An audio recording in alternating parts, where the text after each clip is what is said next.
This is a story I think is really interesting. Actually an older story, but it has a big update this year. It's called Mozambique Tuna Bonds. Okay? We all know about this. Everybody knows about that.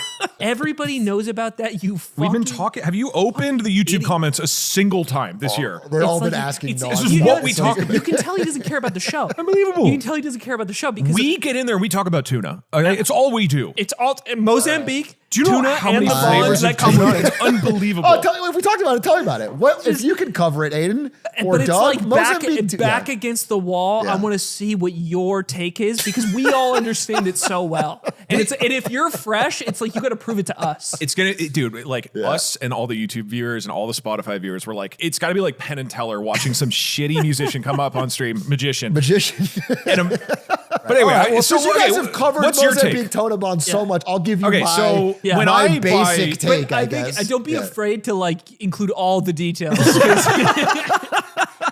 Okay, so Mozambique, there's tuna fish there. There are tuna fish off the coast of Mozambique. Mozambique, a very poor country. That started in 2025. This started in 2023. Sorry, 2013, the story begins. Okay. Mozambique is poor. They have a plan. How are we going to get rich?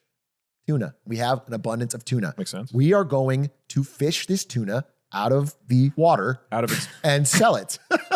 It sounds simple. I don't. No human has done it.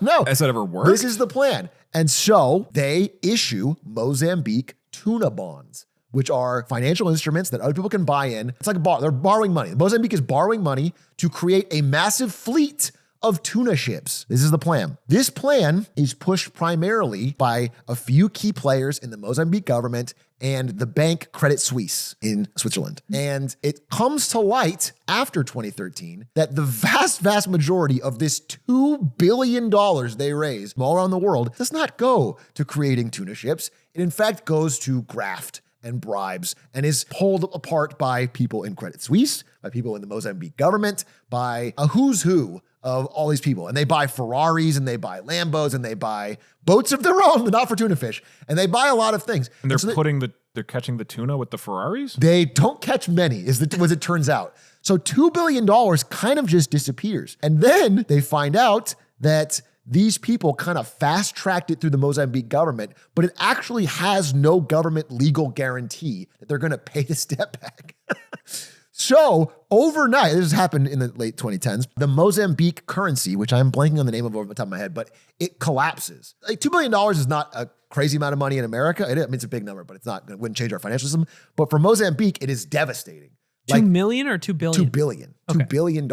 Yeah, there's this big collapse in the Mozambique currency. Oh my God. And it is because there's literally no trust anymore from all these foreign investors because they thought they were buying a guaranteed government-backed tuna debt. And in fact, they got nothing. And the government actually says, hey, we're not paying this. Like they persecute some of the people who did the crime and the bribery and the corruption, but they're like, we're not on the hook for this $2 billion. We didn't get any fish. Yeah. There's no way we're paying it. And so the currency, like it causes this big chaos. So in Mozambique, they sort of figure it out and deal with it and persecute people, but they can't go after Credit Suisse or these big banks that really were like part and parcel, a huge part of this crime. They knew what they were doing. There's like a lot of records. They knew what they were doing. They knew they were paying bribes. They knew they were siphoning off some of themselves. They knew there wasn't going to be tuna fish. So there's a lot of lawsuits there and some governments cracked down on them and there's some payments. And it all felt sort of resolved except for one big ongoing lawsuit with Credit Suisse for about, I don't know, 200 million or something. As of this year, that is about to be resolved in a major landmark case in Switzerland because 5 years into this thing, maybe 2019, 2018, Credit Suisse was bought by a bigger bank, UBS. Yeah. And UBS is claiming that they don't inherit the legal liability of the bank they bought, especially because they said they were doing a bailout. Like, we're saving Credit Suisse. We shouldn't have to deal with the shit we're not. So that is where we land ourselves now. And the Swiss government is about to make a landmark case that determines whether or not in their legal system, you can inherit the legal liability from a company you acquire, which sounds like you should. It's never been done before. This is because Credit Suisse collapsed in 2023. Right. And UBS was buying them to bail them out. Yeah. And under the conditions, they don't think it's fair that they should take on the liability That's right. of the tuna bonds. Right. Amazing. So this week, they're making a big landmark court case, which will determine, because if they decide that it is legal liability and it passes on, or if the real question is, if they say it doesn't, then all of a sudden there becomes this strategy to like, if I have committed a crime with a company, I just have to bought by get another acquired. company. And suddenly, That's why I seem Does to it obviously absolve not. the individuals as well? I assume not the individuals, but the legal entity that buys it does not. Dude, you could inherit do a their- SPAC and you just buy yourself. Bear Stearns and you just take a thing. Like, But the decision hasn't happened. Decision hasn't happened yet, but it is a major case. And again, UBS is like, we saved your ass, kind of. This is a big, important bank. It's a very interesting case that I think was underreported. I thought I'd bring it up. It's a little financial news. The big tuna winner bonds. here, the tuna. Okay, one more thing. They didn't get fish. So they did make some tuna ship. They bought some tuna fishing ship. It wasn't like a complete scam. I mean, most of it's a scam. But they have this fleet. And so as part of like the unwinding of this massive financial disaster, like, okay, as of like, I think early this year, like, we got to sell this fleet. So they go to this big auction with a fleet of Mozambique tuna ships. There is 0 bids.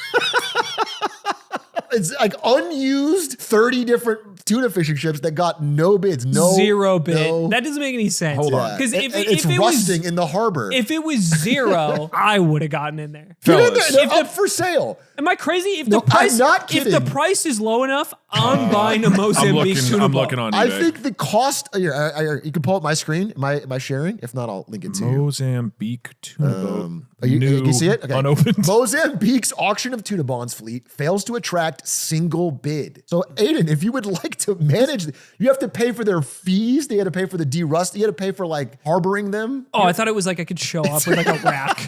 Like I show up with $1,000 from Lemonade Stand, and I'm like, "Can we buy a tuna Yeah, boat?" you could get the ships, but then they're stuck there, and you owe the fees of keeping them in harbor. I would and- hate that. I hate that. I would not want to pay that. I would can just pivot, like though. to have a little place to call home when we visit Mozambique. It's true. When we do the Mozambique episode, It would be nice. at least we'd have somewhere to shack up. Yeah, and we're out in the open ocean with the boys catching some tuna. Catching tuna? Yeah, Yeah. And it you know sounds- there's a plethora of tuna in that ocean because they never really fished it. they never really fished it. So that's a I'm great in. trip. I'm in, bro. Is Let's this one of go. those situations? I don't know anything about this other than like a tweet. But is this one of those situations where that Chinese fleet that apparently goes around the world taking all the fish is going to come in there and take all the tuna? They're probably hungry for this. All right. I mean, they're probably stoked They're about probably this tuna sensed an situation. opportunity for sure, but I don't know that they're involved as of yet. Damn, tuna drama, man. Who knew? I know. I thought it was interesting. We should ditch the Patreon and start selling tuna bonds. Dude, okay, that is the crazy part of the story is how much insane demand there was. Like they sold these bonds out instantly all over the world. Everyone was like, yeah. Yeah. It sounds like a guaranteed business plan. Well, everybody loves a little tuna. Everyone's a little tune. To be fair, if they hadn't embezzled all the money, Yeah, maybe it would have worked. that sounds like a good Sounds plan. like a You'd go decent catch. plan. Everybody likes tuna. Catch tuna, sell tuna. Yeah. Yeah, it Credit can't be that Suisse crazy. bad track record feels like because I was trying to remember. I was like, didn't they collapse like a couple years ago? They had a couple bad actors, but I think it's like, don't let one rotten apple spoil the bunch. Of You'd the, hate- the beautiful Credit Suisse organization. You'd hate bro. to let them ruin all the other Swiss banks' reputation. Yeah, Which have a exactly. clean bill of a health. clean bill of health, especially during World War II. Well, okay. What about you, Aiden? You This- already knew all that. Everything I told you already knew.